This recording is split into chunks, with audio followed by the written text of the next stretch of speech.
best and worst of the decade with Ron and Fez. The Music Edition.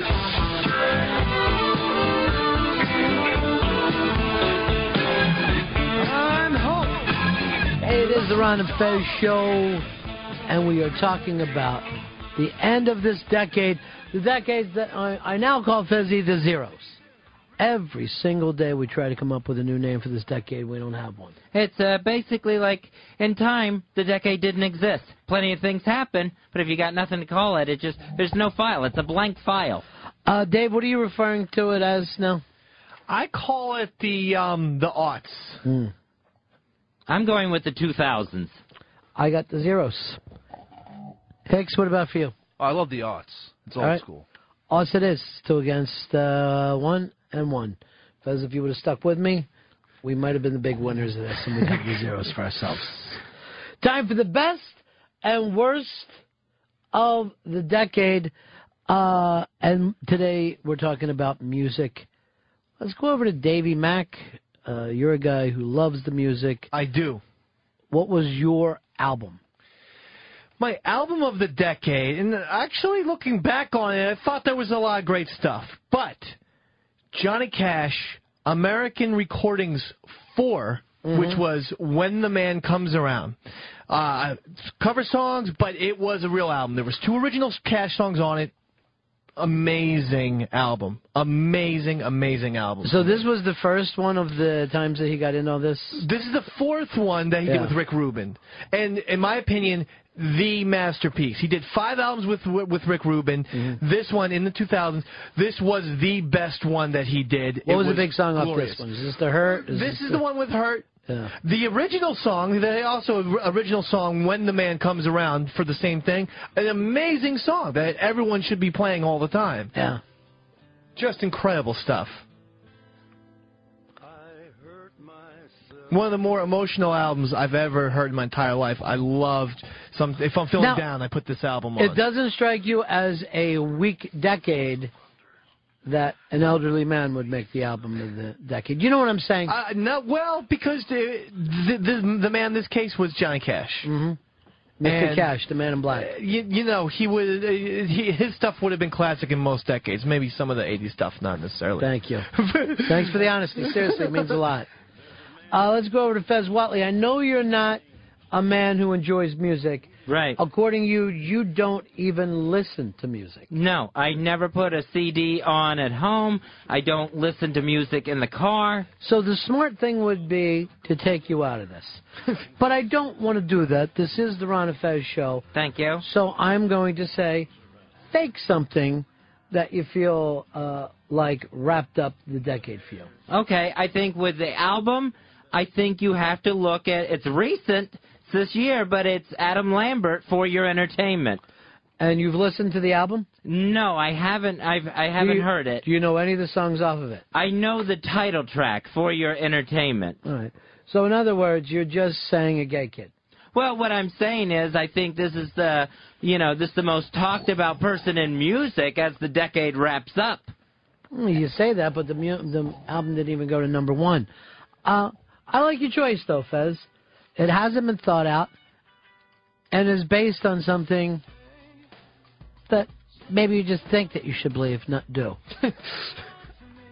I mean, it's an American Idol, though. I will say this, though.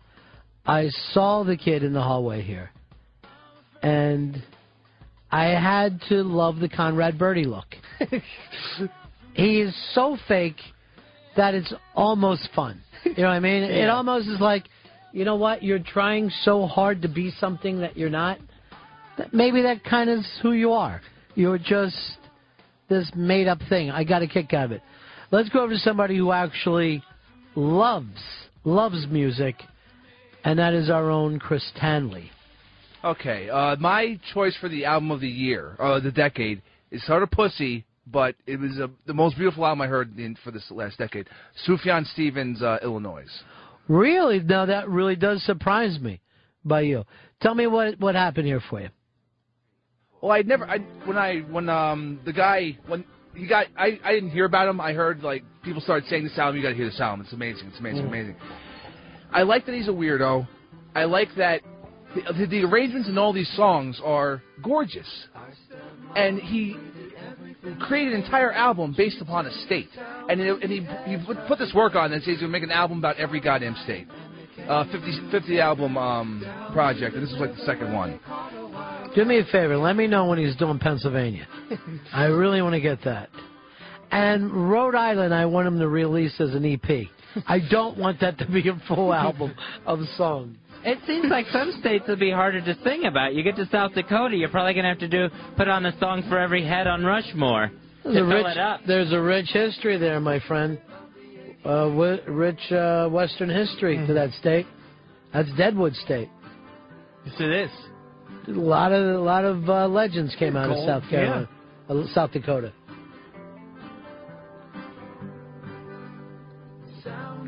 All right, for my best album of the decade,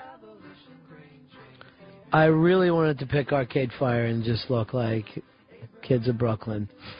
Let me in there. Okay. And I do think they're an unbelievable band. I really do. But over the same thing that Hicks has talked about, you can't do anything unless it touches you personally. This fucking album I loved, based on the fact I happen to be a soul man. And I'm going to go 100 Days, 100 Nights by the great Sharon Jones and the Dap Kings. Now, give me Let 'Em Knock as the song represents rather than the title track.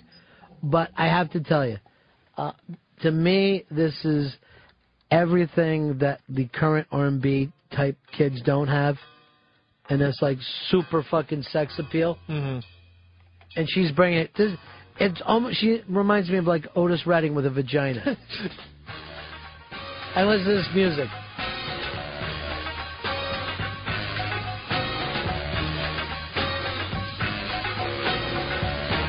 Let them knock upon my door. I would honestly say if you can't get into this music, not even Viagra is going to help your limp dick. I'm not answering for no one until my man and I are through. When we're making love,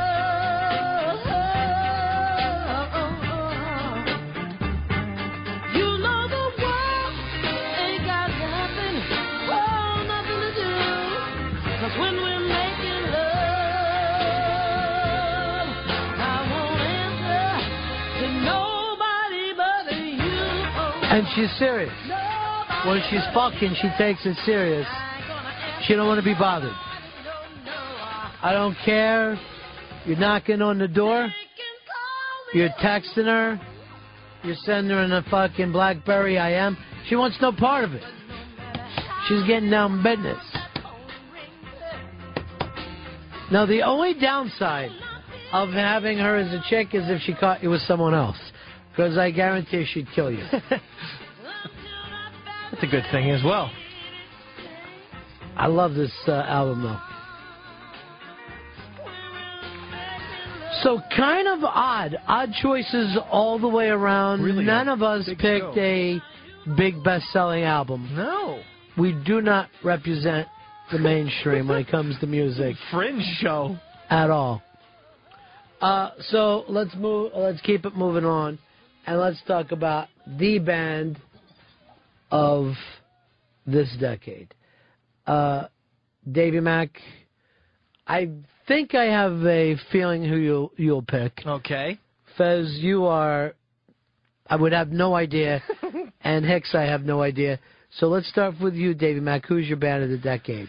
Starting in the 90s, but really they grew up and they innovated things in the 2000s, and that was Radiohead. Kid A in 2001, Amnesiac. These are brilliant albums, okay? Hail to the Thief, and then this last album, In Rainbows. You've come up with an interesting thing. Can you be the band of a decade if you didn't start in that decade? I don't think so. Really? Hicks, what about for you? Oh, definitely, because you could start as a band, but when you come into your own, you come into your own. Right. Pink Floyd started in the 60s. They're a 70s band. Come on, that's crazy. This crazy argument. But you gave us Johnny Cash before. Who doesn't love Johnny Cash? Actually, the fact I gave you